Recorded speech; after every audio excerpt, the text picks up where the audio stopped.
Queridos, paz e graça. É um prazer estar com vocês em mais uma lição. Hoje nós vamos estudar a lição de número 8. Estou de volta à minha sala, ficou excelente, muito bonita. Estou feliz por estar aqui de novo e compartilhar com vocês esses momentos na presença do Senhor. Quero iniciar mandando um grande abraço a todo o pessoal de Vitória no Espírito Santo. Foi uma honra estar com vocês. Que Deus possa nos abençoar pelo cuidado que teve comigo. Muito obrigado a toda a comitiva de pastores e amigos que eu conheci, fiz novas amizades e nós iremos voltar em nome de Jesus. Hoje nós vamos falar na lição de número 8 e eu queria te perguntar se você sabe o que é a Igreja de Cristo. É sobre esse tema que nós vamos debater, é sobre esse tema que nós vamos falar. É um break, eu já volto rapidinho para falarmos sobre a Igreja de Cristo.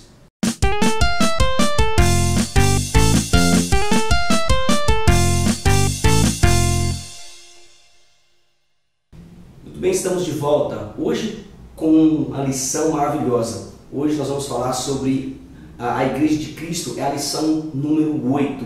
Eu queria lembrar aos senhores que nós somos da DTO, Assembleia de Deus Ministério de Teófilo Otoni, aqui de Teófilo Otoni, e nós somos da EBP em Foco, Escola Bíblica de Professores em Foco, lá de Teófilo Otoni, Minas Gerais. Hoje nós vamos falar sobre a lição número 8 da Igreja de Cristo. A leitura bíblica em classe está em 1 Coríntios 12, do versículo 12 ao 20, de 24 ao 27. Então, do 12 ao 20, 24 ao 27, é importante você ler para você entender esses textos, para você ter noção do que você vai abordar nessa lição. Eu vou ler tópico a tópico, nós vamos explicar tópico a tópico e vamos entender um pouquinho sobre a Igreja de Cristo. Querido, é importante você ler e mandar um link de cada lição, divulgar, nos ajude, se inscreva no nosso canal, faça parte da EBD, por que não dizer da EBD virtual, nos ajude a divulgar o trabalho de diversos outros professores que estão na rede, que têm colaborado. Nós não ganhamos nada por estar aqui, a não ser compartilhar parte do que nós aprendemos. Eu sou o pastor Elias, como vocês já sabem, e tenho o prazer de ajudar vocês na escola bíblica. Hoje nós vamos falar sobre a lição número 8 e eu queria que você seguisse tópico a tópico e fosse anotando. Eu vou deixar abaixo o copia e cola para você levar para a sua sala de aula. A introdução da nossa revista, ela vai falar que a descida do Espírito Santo no dia de Pentecostes marcou o início da jornada da igreja. Nessa introdução eu queria que você falasse que na lição de hoje, em específico nessa lição número 8, nós vamos ter o prazer de descobrir parte do que é uma igreja. Nós vamos descobrir o significado, nós vamos descobrir o início e principalmente como funciona o corpo de uma igreja. Nós estudaremos sobre algo muito importante que ao longo dos tempos nós temos notado isso, tem se tornado, no ditado popular, verdadeiras empresas. E nós precisamos diferenciar esse termo igreja de empresa. Então nós estamos vendo esse tempo que nós estamos vivendo agora, está nos mostrando não igreja, mas verdadeiras empresas. Com direito aqui, vai entrar aqui nesse tópico que eu coloquei para você entender, investimentos e autopromoção, sem contar aqui no termo lucro, que muitos estão visando lucro, que é a realidade em nosso meio nessa atualidade. Então, essa introdução você vai falar isso. Quando nós fazemos aqui uma comparação da igreja primitiva com o cristianismo atual, nós encontramos diferenças discrepantes nesse termo igreja. Então é necessário que você fale sobre isso nessa introdução e deixe seu aluno manifestar um parecer dele sobre o que ele entende por igreja. E isso é de extrema importância você iniciar isso. Já no tópico número 1, ela vai falar sobre a comunidade dos fiéis. Nesse tópico número 1, eu queria que você falasse na sua sala que, ao falarmos de igreja, essa palavra é uma palavra que tem origem grega e foi escolhida pelos autores da Septuaginta. O que é Septuaginta? Você precisa estudar esse termo Septuaginta, que é a divisão dos sábios, dos 70 sábios, que foram colocados em lugares diferentes para trazer a tradução da Bíblia na mais fiel possível. Então, esse termo igreja a palavra original é de origem grega e veio os autores da Septuaginta. Na tradução aqui da Bíblia hebraica, é importante frisar isso aqui. O que eles queriam? Eles queriam trazer a tradução do hebraico para a língua grega. Entra aqui a palavra Kihal, Yahvé, usado entre os judeus para designar aqui o termo Assembleia Geral. O que é a Assembleia? A Assembleia do povo no deserto. Que é reunido por quem? Reunido por Moisés. É uma história muito conhecida no nosso meio.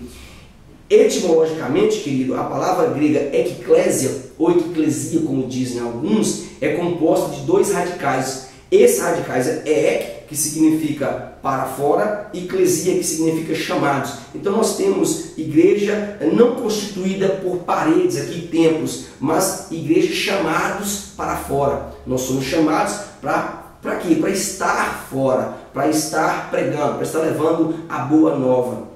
É interessante você frisar que pessoas que levam esse nome igreja, elas precisam vivenciar a igreja, ser igreja nesse momento. Observe que o termo eclésia, eclesia, aparece 115 vezes no Novo Testamento. Aqui na numerologia, quando nós falamos e juntamos 115, 1, 2, mais 5, 7, nós teremos algo perfeito, número 7, que é algo perfeito na numerologia. Só para você esclarecer nesse tópico número 1. O tópico de número 2 da nossa revista, ele vai abordar e vai continuar num tema específico, falando sobre Assembleia dos Cidadãos. Querido, nesse tópico, você vai falar que enquanto no Antigo Testamento nós tínhamos o termo hebraico, kihal, que foi falado, ou kihal, como dizem alguns, eu acabei de repetir no tópico número 1, se referindo a reuniões de povos escolhidos, ou povo escolhido dos judeus. No Novo Testamento nós teremos aqui eclésia, que é a reunião de todos. Todos o quê? Todos aqueles que aceitaram a Cristo e que decidem levar a sua palavra para fora. Para onde? Fora das quatro paredes. Há um texto muito bom para você compartilhar com a sua sala, que está em Efésios, o capítulo 2, o versículo de número 17, que diz assim: e vindo evangelizou, paz a vós outros que estáveis longe e paz também aos que estavam perto. Olha que interessante. Aí o versículo 18 vai dizer: porque por ele ambos temos acesso ao Pai em um Espírito. 19. Assim não sois estrangeiros e peregrinos, mas concidadãos dos santos, e sois família de Deus, edificados sobre o fundamento dos apóstolos e profetas, sendo ele mesmo Cristo a pedra angular. Nós fomos fundamentados. Esse texto aqui, ele vai especificar o termo Shalom de Adonai, que nós tínhamos, eles tinham naquele tempo e nós temos hoje.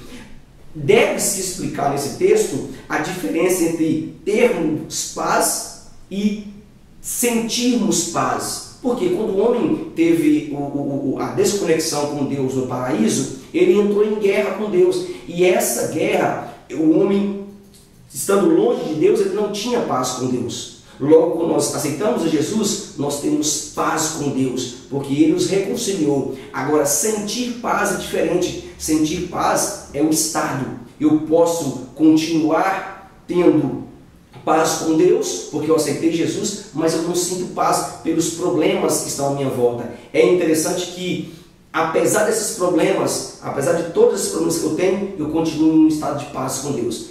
Tanto eu preciso ter paz com Deus, como eu preciso sentir paz em todos os lugares que eu estiver. Por quê? Porque eu preciso buscar, nesse ambiente em que vivo, a paz de Cristo para as demais pessoas. A perseguição ela vem para que nós possamos entender que nesse contexto de perseguição, Cristo está fundamentando a igreja, alicerçando a nós como igreja. Nós vamos falar um pouquinho sobre isso. O tópico número 3, ele vai falar sobre o significado da expressão Santa Igreja Católica.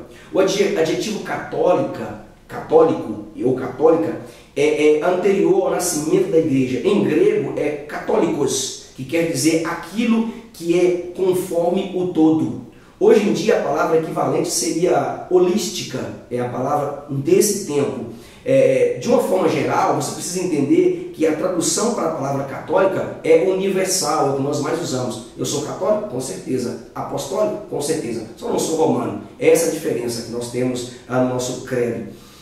Contudo, o sentido dessa palavra universal, católico, é muito mais amplo e será muito mais amplo. O primeiro documento histórico que nós temos e contém o adjetivo católica, refere-se à igreja e é uma carta de Inácio de Antioquia à igreja de Esmirna. Isso é importante você falar. Escrita após a sua prisão, que levou ao martírio em Roma. Nessa carta ele fala o seguinte nessa carta: segue ao bispo, vós todos como Jesus Cristo o Pai, segue ao presbítero como aos apóstolos, respeitai os diáconos como ao preceito de Deus. Ninguém ouse fazer sem bispo coisa alguma concernente à igreja. Isso ele chama a atenção. É o próprio Inácio chamando a atenção. Aí ele fala, como válida só tenha a Eucaristia celebrada sob a presidência de um bispo ou de um delegado seu. Naquela época nós tínhamos essa patente. Aí ele prossegue dizendo, a comunidade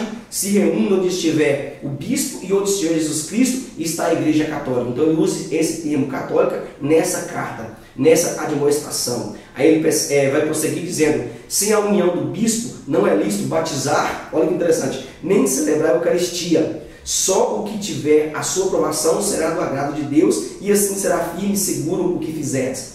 Há aqui na Igreja Católica, nessa carta, a admoestação chamando a atenção dos seus por que não dizer, os seus auxiliares, para que isso só podia acontecer com a presença do delegado ou de um padre para celebrar tanto o batismo como a Eucaristia. O tópico número 2 da nossa revista vai falar sobre elementos que identificam a igreja. Fala nesse tópico, há um texto bom para você abrir em Mateus, o capítulo 18, o versículo, Mateus 18, o versículo de número 20, diz o seguinte, porque onde estiverem 2 ou 3 reunidos em meu nome, ali estou no meio deles. Querido, esse texto é a explicação de que a igreja é exatamente a reunião de pessoas, não em quantidade. Deve ficar claro isso para os nossos alunos, mas em propósito. Qual é o propósito da sua igreja? Você já observou que as igrejas têm buscado muitas pessoas e pouco entendimento? A promessa de que o Mestre sempre estará no meio, em nosso meio, só será verdadeira quando formos igreja. Isso deve ficar claro. Quando você lê e você percebe Lucas no livro de Atos, quando você lê o livro de Atos dos Apóstolos, você pode fazer uma comparação e quando você compara a igreja primitiva com a sua igreja atual, você vai enxergar se realmente a sua igreja é igreja. Isso deve ficar claro. Se ela está fazendo as promessas, ela está cumprindo o ID. Isso é importante. Deve ficar claro que será que dá prazer aqui e será que nós temos prazer em fazer essa comparação? Será que nós temos esse prazer? A mensagem que eles pregavam lá em Atos está sendo pregada na sua igreja?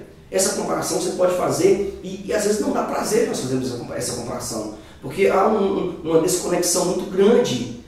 Totalmente aqui, por que não dizer, uma separação desses tempos. Querido, você como cristão, é a pergunta, tem encarado o reino de Deus com seriedade? Isso é importante.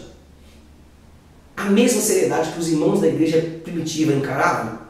Essa é a pergunta que você deve fazer na sua sala de aula para os seus alunos. Será que nós estamos encarando do mesmo jeito que a igreja primitiva encarava? É importante nós frisarmos isso nesse tópico. O tópico de número 2, do item 2, vai falar sobre, continuando aqui, as ordenanças. Nesse tópico, você vai falar que as ordenanças de Cristo à igreja é justamente o crescimento da mesma. Observe que a primeira ordem é batizar. Batizar aqui vai envolver discipular e pregar. A segunda, nós temos na nossa revista, que é a ceia. É interessante que ceiar é justamente estar ligado no corpo de Cristo, voltar-se ao sacrifício, rever os erros, conceitos humanos que nos tiraram esse momento de comunhão. Está ligado aqui tanto em pensamentos quanto em propósitos. A ceia na nossa vida é a marca da unidade.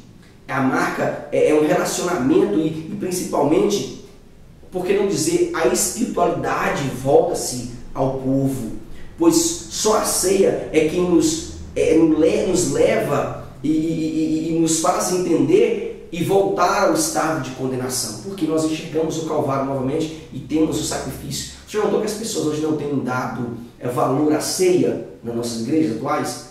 Essa é a importância de nós falarmos sobre batizar e ceiar. Quem está no corpo deve fazer esses dois sacrifícios. Por que sacrifício? Porque envolve discipular, envolve separação, envolve consagração. Ok? O tópico de número 3 vai falar sobre adoração. Há um texto muito bom em Apocalipse, o capítulo 19, o versículo de número 10, que diz o seguinte: prostrei-me ante aos seus pés para adorá-lo. Ele, porém, disse: vê, não faças isso. Sou conservo teu e dos teus irmãos que mantêm o testemunho de Jesus. Adora a Deus, por o testemunho de Jesus é o espírito da profecia. A adoração, para você entender esse tópico, ela envolve algo muito importante no mundo espiritual. Isso é evidente, é claro. Nós precisamos entender isso. Por quê? Porque quem adora se prostra, se derrama. Adoração significa prestação de honra ou homenagem, reverência a alguém. Isso é importante você frisar. A adoração verdadeira do Criador, ela abrange todo o aspecto da vida da pessoa. Todos os aspectos. O apóstolo Paulo, ele salientou isso ao dizer: quer comais, quer bebais, façais tudo, todas essas coisas para a glória de Deus. 1 Coríntios 10, 31, ele fala sobre isso. Uma das palavras hebraicas que está na revista, que transmite a ideia de adoração, ela vai estar um pouquinho mais à frente, e eu anexei algumas palavras a mais aqui, é avam, que significa basicamente servir. Então não é só levantar as mãos, não é só cantar que é um estado de adoração, não. Quando eu sirvo ao Senhor, quando eu trabalho na obra eu também estou servindo, eu também estou adorando, eu também estou entregando a minha adoração a Deus. Outro termo hebraico que vai se adequar aqui, dentro desse termo de adoração, é Rish Havá. O que é isso? Rish Havá. É interessante que essa palavra significa, primeiramente, curvar-se ou render-se em homenagem. Olha, em Provérbios 12, 25 diz: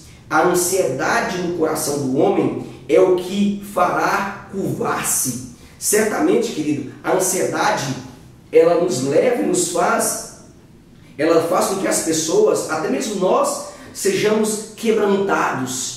Assim Jesus Cristo alertou e nos ordenou, é uma ordenança, que nós temos que deixar, que nós deixássemos de ser ansiosos a certas coisas, pois elas viriam no tempo dele, no tempo certo. Onde eu acho algo sobre isso? Vamos para a Bíblia? Quando eu falo isso no argumento, Mateus, o capítulo 6, o versículo de número 25, diz assim, olha que interessante, por isso vos digo, não andeis ansiosos por vossa vida, quanto ao que haveis de comer ou beber, nem pelo vosso corpo, quanto ao que haveis de vestir. Não é a vida mais do que o alimento, e o corpo mais do que as vestes? Magnífico esse texto. E se ele cuida do espaço, por que não vai cuidar de você? Coloca isso nesse tópico. O tópico de número 4 vai falar a família de Deus. A diferença, para você entender nesse tópico, entre casa de Deus e igreja, deve ser bem explicada. Você deve explicar muito bem aos nossos alunos, porque a casa de Deus, em alguns sentidos aqui, é onde nos reunimos, que também leva o nome de casa de oração. É interessante você falar isso. Esse nome, casa de oração, é o nome mais apropriado.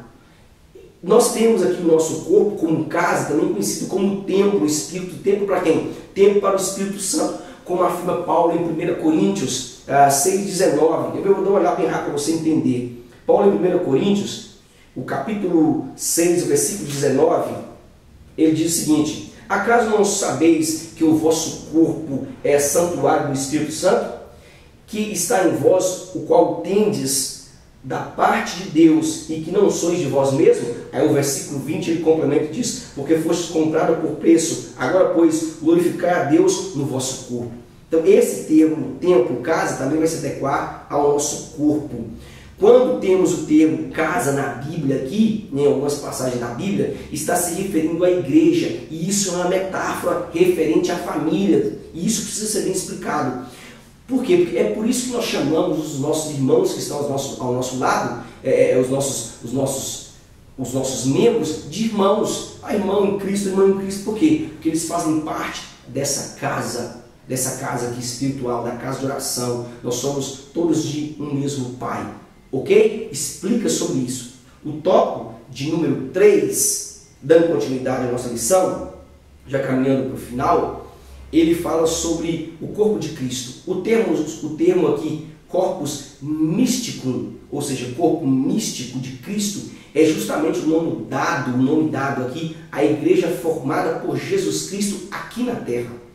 Entenda isso, nós somos o corpo de Cristo. Esse nome apareceu na Bíblia sendo utilizado por Paulo em 1 Coríntios 12, do versículo 12 ao 14, nos mostrando que a afirmação de Paulo leva-nos além de estar no corpo da igreja, mas sim o de ser o corpo de Cristo. Pois Paulo afirma no versículo 13 que todos somos imersos nesse corpo e todos bebemos de um único Espírito. Olha que interessante. Eu vou ler esse texto para você entender. 1 Coríntios 12, o capítulo 12, o versículo 13. Olha o que diz esse texto, versículo número 13.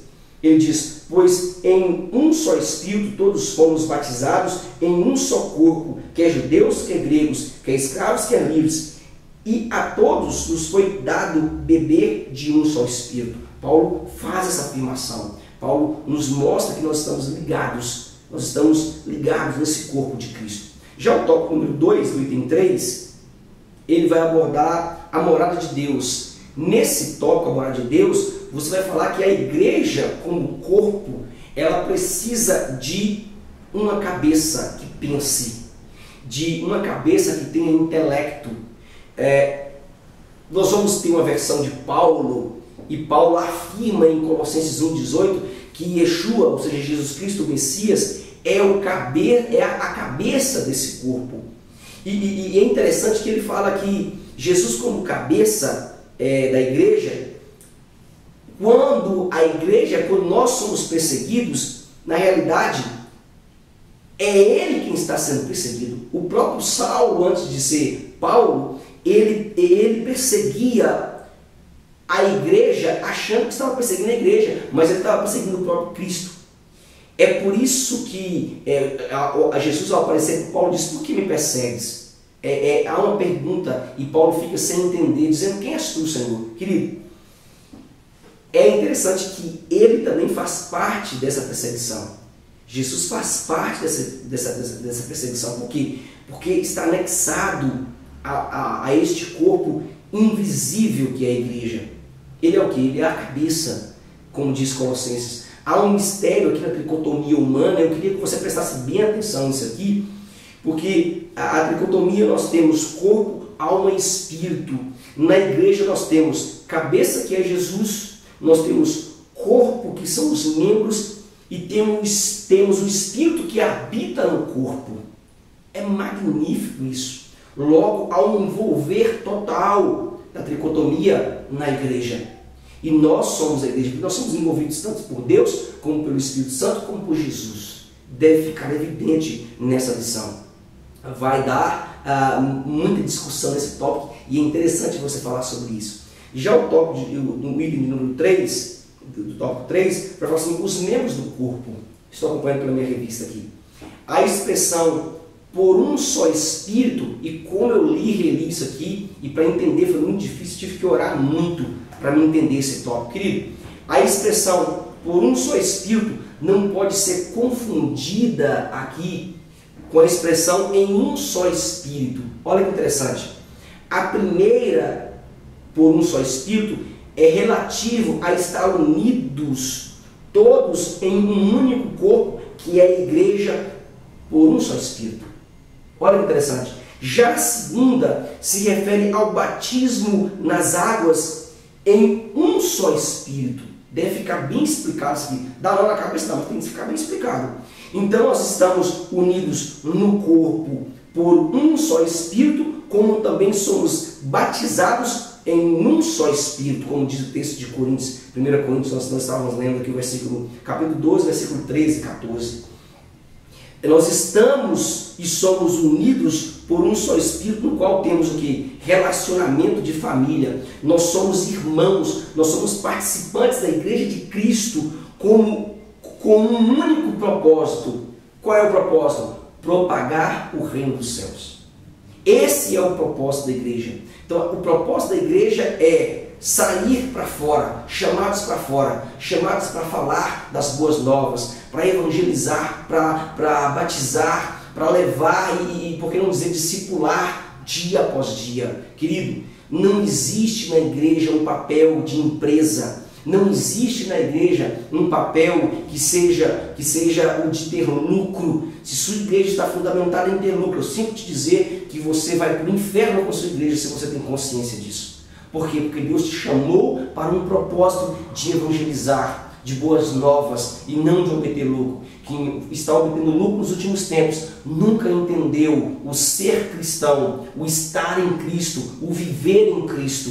Querido, abra os olhos da sua sala, oriente os seus alunos, pregue para os seus alunos a verdade do que é a igreja e como vive a igreja. Infelizmente, muitos pastores vão apanhar nesse dia. Como eu queria dar essa aula para todo mundo, mas eu não posso. Mas um grande beijo no coração, espero que você tenha gostado e divulgue esse vídeo. É um vídeo rápido e que Deus te abençoe. Até a próxima pré-aula e Shalom.